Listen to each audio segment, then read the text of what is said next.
Welcome. We're going to continue with chapter 9 by getting into something called the pigeonhole principle. This is a very, very important principle in mathematics, especially combinatorics. The idea behind it is that simply if I have a bunch of holes and I have more pigeons than I have holes, then at least two pigeons, possibly more. I said at least two. I could also say two or more have to go through that hole or into that hole. Goes back to the days from when people used carrier pigeons and they raised pigeons and they had things on the roof and so forth. But the idea is simply that I have to put five things in four holes. Now, the incorrect idea sometimes is that one hole has two and everything else is exactly one. That's not necessarily true. If I got rid of these lines right here, so that all you saw was five pigeons and four holes, it's completely possible that all the pigeons would go through one hole.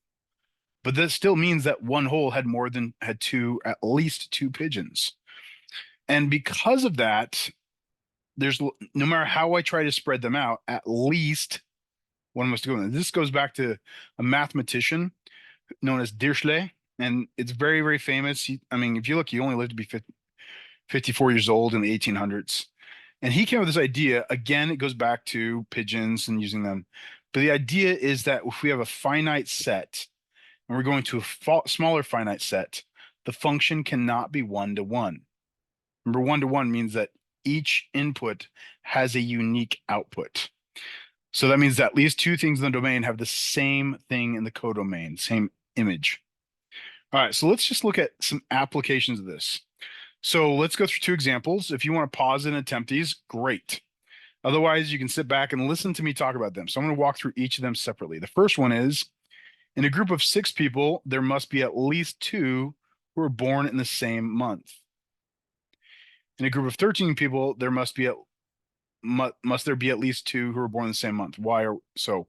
In the first situation, if we have six people, is there guaranteed, is this part of, and this, because we're going to be in a probability in a little bit, is it is it guaranteed or a probability of 100% that two people share the same month? And the answer to the first question is no, because you literally could have the birthdays in the month of January, February, March, April, May, June. On the other hand, if I have 13, because there are 12 months, it does mandate then that at least two of them must share the same month. Now, that doesn't mean the first group could not have shared the same month, but there was no guarantee. We're asking guarantees, and that's kind of a critical point. And that's kind of the idea behind all of this.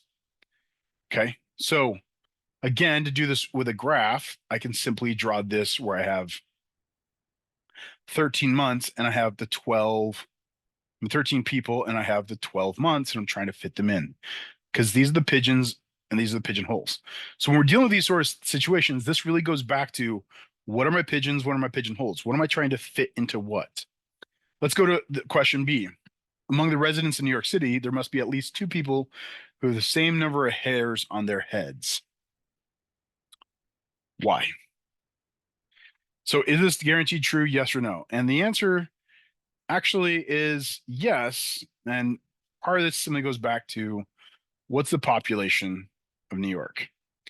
Well, let's say the population is 8 million. And that's probably a pretty good number. I haven't checked it lately. Well, how many hairs are on your head? The question is, if there are 300,000 hairs on your head, that is obviously less than 8 million. Then therefore we have to stick the 8 million have to go into the same spot. So because the maximum of hairs on a person's head is known to be less than this, sorry, you only have so many hair follicles. And if any of you are going bald, I'm really sorry. But that's the idea behind all of this, and that's how we kind of work through this. So again, what are the things I'm trying to stick in? This case, people. What is the number of hairs on the head? So I'm going to give each person a number. It's the number of hairs on their head. Well, how many different ways I could do it? Well, obviously someone bald has zero and zero. But then two bald people, boom. But what is the possibility that that doesn't happen? So we're going to get to probability later but for right now. Now, the generalized pigeonhole principle is pretty similar. It's this. It's that if we have n pigeons and m holes, and k times m is less than n. Okay, wait. What does that mean? So what I'm saying is that let's say I pick a number of pigeonholes. Let's say I have like, well, let me go to the next picture. Let me go, I have 9 pigeons and I have 4 holes. Well, since I guarantee if I the first 4 went in different holes, 1, 2, 3, 4, they would go in different holes. If I keep spreading them equally, then what I'm going to end up doing is the first 4 go to 4 different holes, the next 4 to go to 4 different holes, and this last one has to go into a hole that already has 2 pigeons already in it. Therefore, there has to be 2 plus 1 more, or 3 pigeons in at least one of the holes. Again, it doesn't guarantee that there is 2 in all the other holes. It's possible, but it's not entirely required. And that's sometimes where we get lost, is we expect this perfect spread out nature, and it's not always there. So kind of be careful as we talk about randomness. This is a phrase in probability in general. Random does not mean equally spread out. It just means everything has the same probability. So even in a random distribution, they could still all end up in a couple holes. So here's another way to write it down.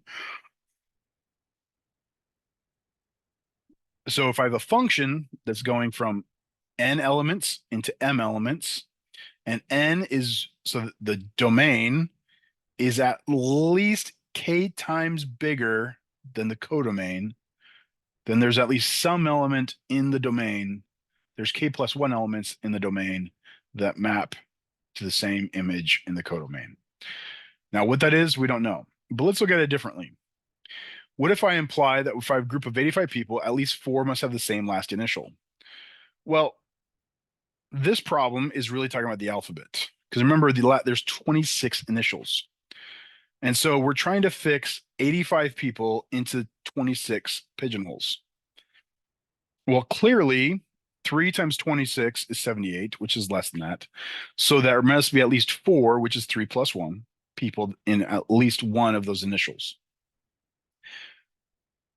And again, I can't even say, so you might be tempted to say, oh, look, this number 78 is 7 less. So there's at least, 7 initials that have at least 4 people in them. That's not entirely true, because again, it is 100% possible that all the people that I picked have the same exact initial. Probable? No. Possible? Yes. And that's a key difference that what we're kind of dealing with. So we're kind of just messing with this. We're kind of trying to understand it and understand differently. So let's just do a quick proof. I want you to understand why this works, because part of it is logic that makes sense. But the truth depends essentially on that sets are finite. That means there's a maximum count.